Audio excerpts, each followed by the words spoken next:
What is going on, everyone? My name is Andy. Welcome back to another FPL video. In this one, we're doing a bit of an updated rating your FPL drafts video. So I think the last one I did was quite a few weeks ago now. It was very close to when FPL launched and stuff like that. So I thought I'd do a bit of an updated one, talk through some teams. I've picked different teams out, right? So we're not just talking about the same draft over and over. I give my opinions on some of the players picked, opinions on some things to think about, where you might want to change some players around and stuff like that as well. So if you enjoy it, give it a like, hit that subscribe button if you're new around here as well. I have partnered with this video for Fantasy Football Scout. If you haven't already checked them out, there's a link to the members area in the description below. That will take you straight through. You can sign up on a monthly basis or a yearly basis and basically start using the members area. Now, there's loads of stuff on here. If you've been watching my videos all pre-season, you'll have seen me use various different tools. The one we're going to use for this one is the Rate My Team tool, right? So if I just make that a bit smaller so you can see it, there's a few different ways you can use this. So if you're just looking at picking a particular player,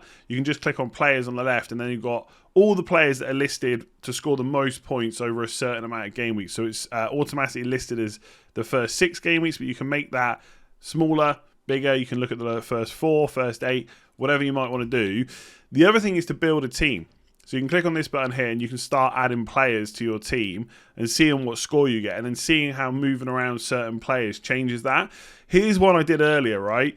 This is the team that I last put out on my updated draft, right? So this isn't any of the teams that are in this video, but this was my one. And you can see the score in the bottom right-hand corner is 342.17. And obviously this is just taking the best 11 out of all the first 6 game weeks and seeing what the total points projection is for that team. And obviously I could change some players around if I wanted to, see if I can get a higher score. And then that gives me something to think about. It doesn't mean that I have to go for that option, but it's given me another opinion without just going to ask loads of random people. So if you want to check this out, you want to use this tool, there's a link in the description below. Like I said, there's loads of other tools on the left hand side. I won't go into all of them in here, but you get different player stats. You can create your own tables. There's comparison tools and stuff like that. There's extra members articles too. So if you want to sign up, link in the description below. It's 20% off at the moment. You can sign up monthly or yearly. Go and give it a go. It's a really helpful site. Okay, so we've got the teams that I've used now that we'll go through. I've used 5 teams. Thank you to everyone that sent me one, by the way. There was over 800 replies to my tweet, which is absolutely mad. But obviously I can't use everyone. But what I have done for the teams that I've chosen to talk through is put them through the Rate My Team tool on Fantasy Football Scout. Obviously, if you want to go and do it for your own team, you can sign up below. But my score was 342.17. This one is 339. Now, one of the reasons is there's no Bruno Fernandes. And most tools you use, like the Rate My Team tool, are not going to like a team without Bruno Fernandes. And it is a big shout, right? So before we get into the rest of the team, let's just talk about why you may or may not want to go for Bruno Fernandes. Obviously, I've talked about this on videos already. The captaincy shout is a big one, okay? So if you're not looking to captain a player that's worth 12 million, I don't think that necessarily means you just have to get rid of them, right? There's a narrative that says if they're X amount of money, then you definitely shouldn't have them in your team unless you're going to captain them. And I do think that Salah kind of solves the captaincy kind of problem a lot, because you can captain him for nearly every single week for the first 6 if you want. It's only game week 3, which is an issue. And obviously in this team, which I've spoken about before, you get Son in there, who can be your captain in game week 3 against Watford if you wanted to, right? And obviously you've got Mahrez against Norwich in game week 2. There's a lot to say that going without Bruno Fernandes is fine, right? On the other hand, he's very close to Salah as a genuine captain option, right? So you could make the case in a lot of the first 6 weeks to captain Fernandes over Salah, especially if he performs like he did last year. I don't personally see a reason why there'd be much of a drop-off. On Man United as a whole, they have kind of lost a week's worth of kind of pre-season matches and stuff. I can't remember how many they had scheduled, but they missed one because of the COVID test that they had that came back positive. They've since had more tests, and the first team is negative, so it's nothing to worry about. But they've missed out on some pre-season matches. And also, I don't think really the first 11 outside of maybe Wan-Bissaka and Greenwood have had many minutes yet. So that is a little bit of a concern. But Fernandes is so close to Salah as a genuine captain option. Okay, you might not captain him, but he's still a really good option. I think the thing that I would be asking myself is, what is your reaction going to be if in game week 1 against Leeds, Fernandes gets a penalty, scores a goal, however it might be, gets an assist, whether it's a dodgy assist or not, and comes away with 10 points. What is your reaction going to be? Are you the type of manager that can then see out the rest of this little experiment, we'll call it that, where for the first 4 to 6 weeks you're just going to go without Bruno Fernandes? Can you hold your nerve, or are you going to panic and start taking hits to bring him in? If you think it's the latter, you probably should just start with him, because if things go wrong and you're going to react badly, that's not the way to play it. You need to be absolutely sure this is the way you want to go. So that's what I would say on Bruno Fernandes. I'm not going to keep going through the same points on every team, but obviously it's a big discussion for this particular team. Elsewhere, Sanchez, we need to keep an eye on because he did come off injured in the last pre-season match. I haven't found an update on what's happening there, whether it's a big injury or not. I don't think it is, but obviously we need to keep an eye on that. With Welbeck, he may also miss the start of the season. The problem you've got in this kind of setup is there's not too many other options at Welbeck's price. I think he's 6 million, so you'd have to go to someone like Pukki, and he's not a great option for the start of the season because of the fixtures. You could try and find an extra 0.5 million. It's just where are you going to find it? Like Shaw down to so far, but I do think Shaw's a really good option if he's fit and available. So I like the team. I love, like, on paper, Son, Mahrez and Sancho, where the only thing you've really had to sacrifice is Bruno Fernandes. It looks brilliant, right? Son can be a captain for you. Mahrez has got Norwich. Sancho could hit the ground running, right? And just, score more points than Bruno Fernandes, potentially, if he's fit and available for game week 1. But if it doesn't go right, like I said, how are you going to react? So I love the team on paper. I think that midfield 5 just looks so good without Bruno Fernandes. But I would just consider the whole captaincy thing. It's not just that he's such a good captain option, just, Salah's slightly better, but also Fernandes as an option for 12 million gives you a lot of ways to go to another big hitter if you needed to. So you've got a different captain option maybe in a few weeks. So I think there's a case to be made to go without him, but it depends how you're going to react if he does really well in game week 1. I think this is the highest scoring team out of all the ones we're going to go through. 349.11 on Rate My Team. And this is what I would say is the most standard team that we're going to talk about in this video. It's also much closer to the one that I initially put out. So you've got Shaw in there. You've spent a little bit extra money to have Sofao over a 4.5 million defender. The front line is solid. Watkins, Antonio Calvert-Lewin. There's not really too much you can say about those players. And Rafinha, Fernandes and Salah are all really strong picks as well. I guess the only outlier is Harvey Barnes, but I've thought about this structure so much, right? I think this is the standard kind of template structure. And it's not to say it's a bad thing. I'm just saying if someone told me they were going to build a template team, it would look very similar to this, right? I do think you can have a bit of fun with that Barnes spot because you've got Buendia. A lot of people are going for. He's a little bit cheaper at 6.5. Obviously, you've got Harvey Barnes. We really need to see what Brendan Rodgers says about him because he's only just got back playing football. He had a bit of time in one of the pre-season matches recently, so hopefully he'll be okay for the start of the season. But I think with Leicester in general, we're going to come on to teams that have got Iheanacho soon.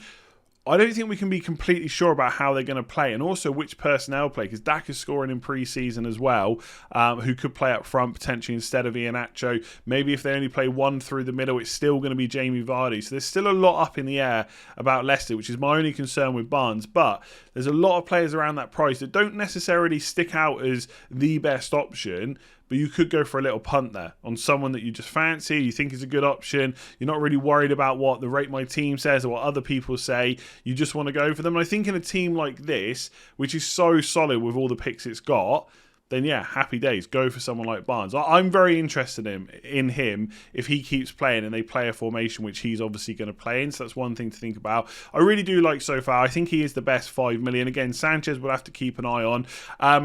The one issue with this team is you've got Brownhill on the bench, which is fine. Then you've got 2 4 million defenders, neither of which are really guaranteed to play. Norwich, it's Omar Bamadelli. I think I said that last time and someone told me I was slightly wrong. He might get into the team. He might be playing first team, but obviously they haven't got great fixtures to start anyway. So having to call on him is not great. I don't think it's necessarily a bad thing having 1 4 million defender, but I'd possibly want a play because there's so much value in the 4.5s that I'd want one on my bench. How you get them, you either downgrade Sofao to a 4.5, you downgrade Shaw to a 5, or you probably downgrade Barnes to a 6.5, and then you probably are looking at the template Buendia pick. But yeah, it's solid for a reason. The template is what it is for a reason. High rate my team score. I like it. Okay, so something a bit different here. The 4-5-1, which you don't see very often. Now, these generally aren't favoured in the community. You can see rate my team doesn't massively favour it. It's quite a bit down on some of the other teams that we talked about. One of the reasons for that will be the two 4.5 million forwards, I would say. That's why a lot of people in the community don't rate them anyway. And the reason is they're just not going to get minutes for you. They're not going to get points. Now, often I say, like, it's very rare you'll get 2 to 3 outfield players off your bench regularly, right? And often I like spending the money on my first 11 because I feel like for the 5 or 6 weeks where I haven't had to have a player off my bench, the money is better invested than that 1 week where maybe 2 to 3 players have to come off my bench. It just doesn't happen that often. But not only that, it kind of provides you with a bit more flexibility. So let's say Fofana gets injured for like 1, maybe 2 weeks. You don't really want to spend a transfer on that position. Well, you can bring down Burnley, but then you're left with no one. And that's where having maybe a second player on the bench that's going to get you some points can be handy. It's not just about them coming on. It's also about offering flexibility down the line. So that's one of the problems with the 4-5-1. But the positives, obviously, for your formation, you've got Salah, Fernandes, and you've been able to fit Son as well. And I've got to be honest, that is something I keep trying to figure out, is how can I get all 3 of those players? It's all well and good just saying we'll drop Bruno Fernandes, but personally, I don't really want to do that. So if there's a way to get Son as well, then that's kind of handy. Then it kind of comes down to just preference on players. So I think Buendia is a good option for the first kind of 5 weeks. I would say with Villa, I'm definitely coming around to the idea it's not just the first 3 fixtures, it's really the first 5, because you get that Everton fixture in Game Week 5. I know the Game Week 4 fixture is tough, but I don't think they're necessarily in for 3 weeks and then completely out. Obviously, there's a lot still going on around Jack Grealish. There's still kind of rumours and talk that he could leave and go to Man City. That actually feels more likely to happen now than not to happen, at least at the time we're recording anyway. We'll have to wait and see. But I think either way, Buendia is quite a good option for 6.5. Personally, you know I love Rafinha, so I'd like to see him in there. With Gross, I think it depends where he plays. He did play a lot of minutes last year and he should be on penalties as well. But we need to keep an eye on the defensive issues that Brighton are having, because if he has to start playing right wing back, that's maybe not as favourable and maybe not going to push him up the pitch as much as we possibly would like. Other areas of this, Chambers is brilliant. Like I genuinely think he's a great 4.5 million option, but I just don't know how I just don't know how favourable his minutes are going to be. How confident are we going to be about his minutes? And that's something to think about, because if he doesn't play against Brentford or does well against Brentford but comes off early or whatever it might be because Cedric comes on, or perhaps down the line they buy another right back before you've had a chance to really play him properly, the Game Week 2 and 3 fixtures are so tough for Arsenal. You're just not going to want to play. So straight away with this team, you've got Chambers against Brentford, which is decent, and then they've got to play Chelsea and Man City. So straight away you're bringing Duncan. Okay, you've still got a player on the bench that's hopefully going to get minutes in Chambers, but it's not guaranteed, and they're also really bad fixtures. So your bench really is looking pretty tough. It's just not looking great, in all honesty, the bench. And I think that's one of the problems with 4-5-1. This can be easily changed, by the way. You could change Gross or even whoever you want. Like, you could change Buendia and Obafemi to someone like Brownhill, Gilmore in midfield and just put Tony up front instead. That's just a way around it. It gives you that extra few points then, just maybe a little bit more confidence. I know that 4.5 million midfielder is unlikely to get you massive points, but it might help a little bit with the balance of the squad. The other thing is Backman and Foster. I don't really mind it at all. You get that 1-2 combo. There's lots of transfer speculation around both of these goalkeepers, so we'll have to keep an eye on that. But I don't think it's a huge issue going for Backman over Sanchez if you just want one Brighton defender, and I think that's fine because they are getting a few injuries in pre-season, so we'll have to wait and see how they're looking by Game Week 1. But yeah, it's a nice way to get Son in, and you get Trent and Robertson, by the way, so we shouldn't overlook that. You get your 3 Liverpool players that are absolutely nailed on for minutes, so Salah, Robertson and Trent. So I don't think there's a huge amount wrong with playing this formation. I just wonder if a 4-4-2 might be slightly better, and I would probably rethink these 4.5 million defenders. I know sometimes, like, I don't lock players in, I just lock in kind of price points, so maybe you're doing that, but I just think Chambers, Fofana and Burn, I think you can do better with those spots, to be honest. Okay, so this is Whitebeard's team, who I've been following for a long time on Twitter, actually. Big at the back, not just 4 defenders, but also an expensive goalkeeper in Martinez, right? A 5.5. Now, I put Martinez on my players to avoid videos. So that kind of tells you what I think about him. I guess, like in the short term, first 5 game weeks, he's looking pretty good. And we know that when he keeps clean sheets, he's very good for getting bonus as well. So it's not just a 6-pointer for him, it's a 7, 8, 9, 10-pointer when they do get a clean sheet, because saves are in there too. I just don't know. I still don't think he's worth the money. For me, I'd rather just spend 0.5 or even $1 million less and maybe upgrade other positions. Now, maybe there's no positions that need to be upgraded here, but that's just how I would look at it. I think first 5 game weeks could be good, and maybe it is just a wild card switch. But I think Villa's defense is slightly overrated, and I just don't personally rate it. But then again, I could just be wrong, right? I think Trent, Robertson, and Salah are all decent picks. You know, I've already spoken about that. You know my thoughts around Salah in particular. But the thing with your Game Week 1 team, you almost don't want it to get to Game Week 2 and have loads of problems. Now, of course, injuries can happen, but that can happen for any of us at any time, right? And I think even if Norwich score and Liverpool don't keep a clean sheet and Trent and Robertson get no attacking returns, you're not going to be going into Game Week 2 panicking about them, right? You're just going to have them again and you'll be happy to own them. So I think they're good picks. The only thing I would say is, right, and I'm just not a fan of Chilwell and Diaz, right? So again, it's just my opinion. But I don't know if there's enough. I don't know if the sacrifice in midfield is worth what you get at the back. I just think if you're going to take a chance to not have a Man City and not have a Chelsea defender, bearing in mind they are 2 best defences in the league, right? So I fully understand why people want them. But if you're going to have them, the sacrifice in midfield needs to be worth it. I just don't know if it is. Like, without Bruno Fernandes, without Son, there's Mahrez and Greenwood. Now, I will say, I like those 2 picks. I think that there is a high chance that Mahrez gets a lot of minutes at the start of the season. I had a look, and last year he started 9 of the first 11 matches. I think he had 83 minutes on average in those games he started, and on neither occasions that he wasn't playing did he come off the bench. Once he wasn't in the squad at all, and once he was on the bench and didn't come off. So I really like the Mahrez pick because he started pre-season early, way ahead of a lot of the other midfielders there. So I do think he'd get some minutes at the start of the season. So I like him as an option. I do think the same thing for Greenwood. I think there's so few options that are getting pre-season minutes for Man United that he's almost guaranteed to start now in that Game Week 1 fixture, and then hopefully kind of Game Week 2, 3, 4 as well. But there's no Bruno, there's no Son here, and I just wonder if I think this team is worth 100 million as well. If you need to move Mahrez on and you need to go up, how are you going to fund that move? Because there's so much money spread around in that defence. Like, if you needed to go from Mahrez to Bruno or Mahrez to Son, something like that, I'm not quite sure where you would do it. I mean, I guess you would be starting to downgrade defenders, but personally, I'd rather just start like that anyway. But again, I guess this is why these are tough, because I don't want to just. I want to talk around things to think about, not necessarily things you 100% have to change, because otherwise I'd just be changing these teams into my own. I do think Iheanacho is possibly a problem based on what I was talking about earlier with Leicester. I just don't think we can guarantee that they play 2 up front. And even if they do, what about Daka? They haven't just bought him to just sit around doing nothing. So Iheanacho was brilliant last year. If he was nailed on, he's arguably the best 7.5 million forward.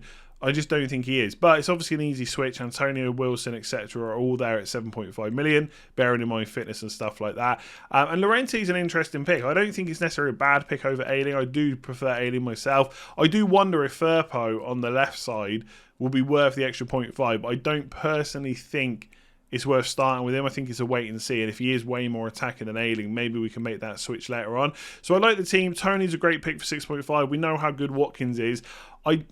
I don't know. I don't want to just bring this in, make this into my team, but I just think you could sacrifice a bit at the back and still have some good picks and improve that midfield a bit. Okay, here we go. Something very different to everything else we've seen, which is why I've picked it. So first of all, I think because Sanchez obviously did go down again, he'd probably be fine before Game Week 1, but let's wait and see. You do possibly need to start thinking of a backup plan. I don't know what I would do if Sanchez wasn't fully fit. I could just go to Backman, but I don't particularly want to back a newly promoted side. So I'd maybe rather spend the extra 0.5 million on going for a goalkeeper in that bracket, right? So Henderson, obviously at Man United, we think he's going to be first choice, but also Pickford, right? So this is one of the things to think about when you're building your teams is, in this one, for example, you've got Henderson and Luka Dean. Is that better than Pickford and Shaw, which is exactly the same price? I'm not quite sure if I'm, no pun intended by the way, if I'm completely honest, because I think Luca Dean can be one of the most attacking fullbacks in the league, but also Shaw has shown an improvement, and we're not quite sure, again, I mean, I'm going to say Shaw like a million times, we're not quite sure how Everton are going to get set up, right? Benitez might make them more defensive, but how does that happen? Does he pin Luca Dean back a little bit more? Will Luca Dean compensate for that by having more set pieces this season? We're going to have to wait and see. But possibly Pickford might get you a few more saves, and Luke Shaw could be just as attacking as Luca Dean. So you could go that way round instead. Again, I really like Sofal for the extra kind of 0.5 million over the 4.5s. I'm not sure about Cash for the same reasons I'm not sure about Martinez. I just don't trust the Villa defence. And I think he is 5 million. Like, if I just have a quick look here, I think he's one of the 5 million defenders at Villa. In fact, I think they're all 5 million, aren't they? I'm just double checking here. Yeah, he's 5 million, and I'm just not convinced he's necessarily worth that money. You could go for Tierney instead.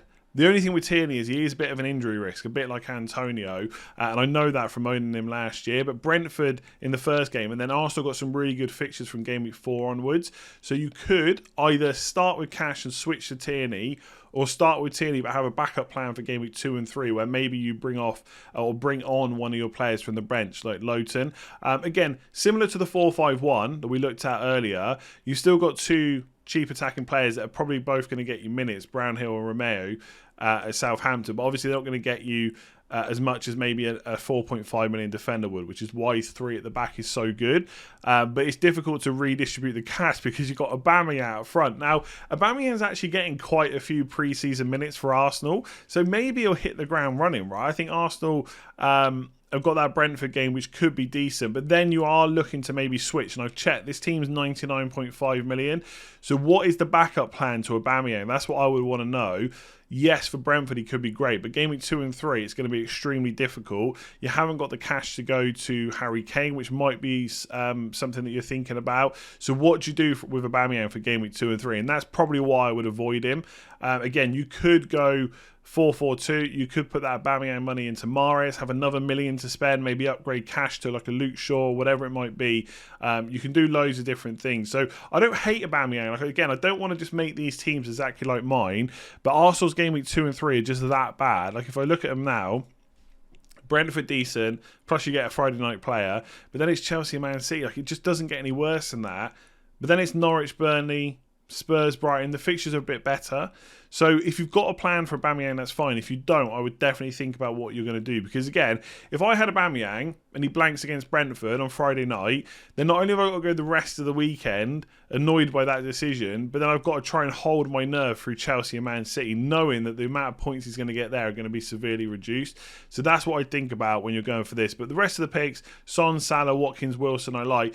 It just, again, when you've not got a Bruno Fernandes, which is fine, I'm not saying everyone has to buy him, but I think the team has to look, I don't know, maybe it's just a perception thing, but the team doesn't look strong enough to not have Bruno Fernandes, especially when Aubameyang's just no good, in my opinion, for Game Weeks 2 and 3. So there we go, that is it for this one. Thank you very much for watching. If you've enjoyed it, please do give it a like and hit that subscribe button. Sorry if I didn't use your team in this video, but like I said, I had 800 plus responses. It was absolutely mad.